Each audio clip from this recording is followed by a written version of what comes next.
Miután a sárkány elfoglalta a magányos hegyet, Szror király megpróbálta visszavenni a törpök ősi birodalmát, Móriát. De az ellenségeink megelőztek minket.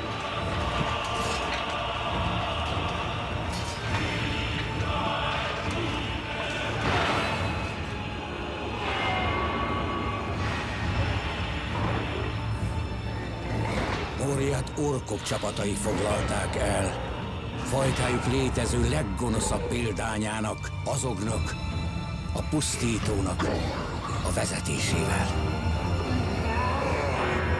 Az óriás Gundabadi ork megesküdött, hogy elpusztítja a Durin fiakat. Azzal kezdte, hogy lefejezte a királyt.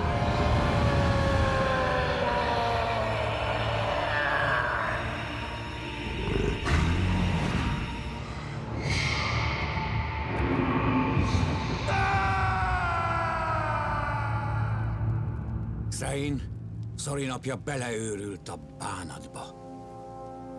Eltűnt, vagy fogságba ejtették, vagy megölték, sosem derült ki. Vezértelenek lettünk. Vereség és halál várt ránk. És egyszer csak megláttam,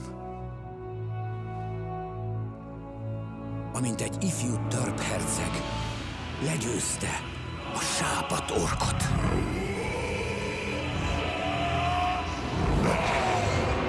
Egyedül állt szemben ezzel a rettenetes ellenféllel.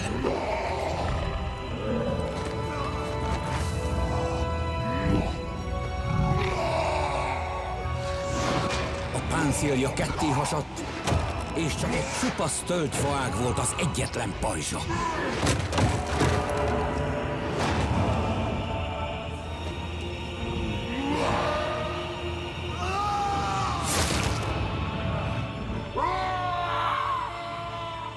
Azok, a pusztító aznap megtanulta, hogy a Durinok vérvonalát nem lesz olyan könnyű megtörni.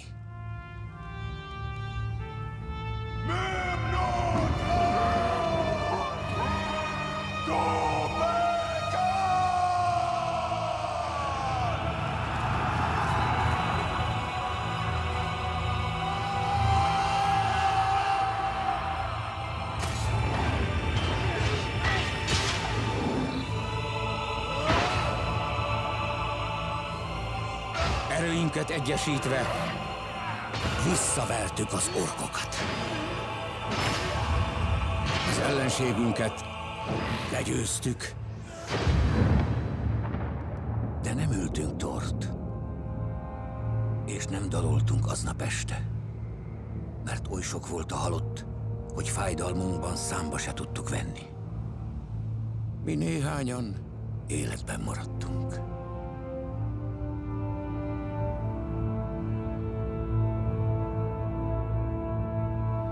És akkor azt gondoltam magamban, ott van az, akit követni tudnék.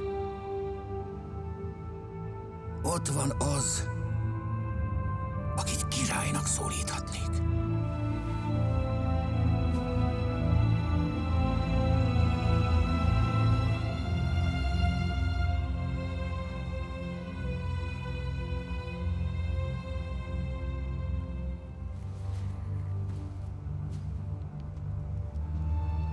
És az ork?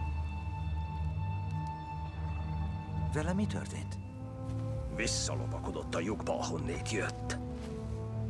Az a mocsok már régen belehalt a sebeibe.